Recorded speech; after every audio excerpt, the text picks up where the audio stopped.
I'm just thinking of watching TV last night of the young boys and girls in an African country that were being tended to by a nonprofit. If they happened to be born in the right place, in the right community, to the right parents, yes, they would do as well as you and I. They had to have the opportunity. A dream and an opportunity are related. I think they're very much related. You have to have a dream to start out with. I probably never would have thought of the Foreign Service if I hadn't been exposed to Guatemala. I guess the key is to know when do you put them together.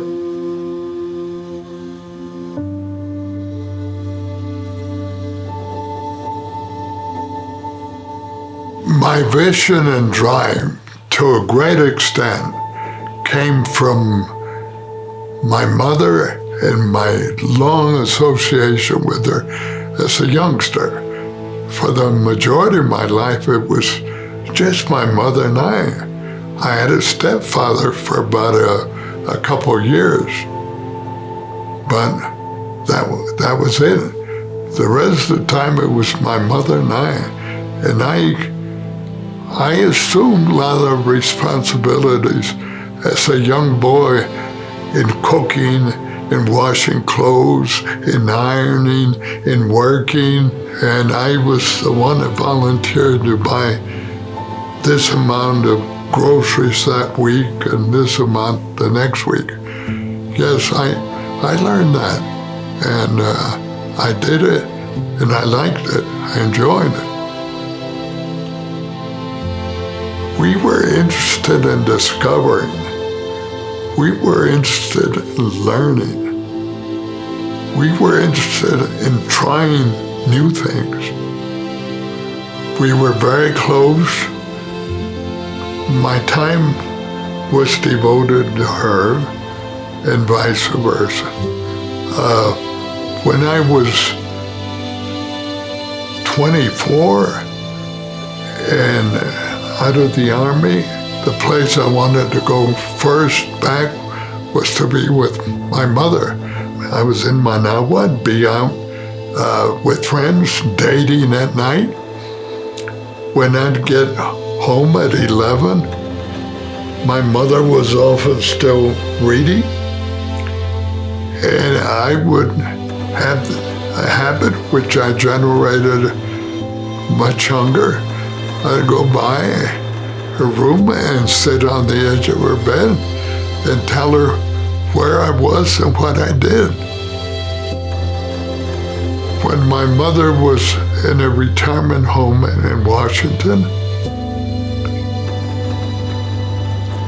I saw her every morning before I went to work. And I saw her every night on the way home.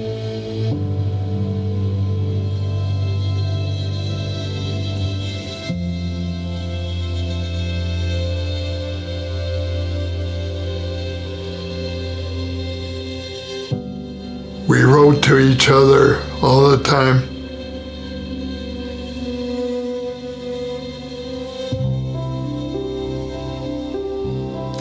Patricia, when I met her, I told her, I said, look, you're marrying a Hispanic. I'm majoring in foreign affairs. I probably plan to spend the bulk of my life in overseas. I was lucky. It didn't really matter to her what I was going to do for a livelihood. Love is obviously very, very important, but there's all kinds of love. There's love of your partner. There's also the love of a job, of a culture, and there's also a love of a situation. And you got to decide which loves are the most important over the long run.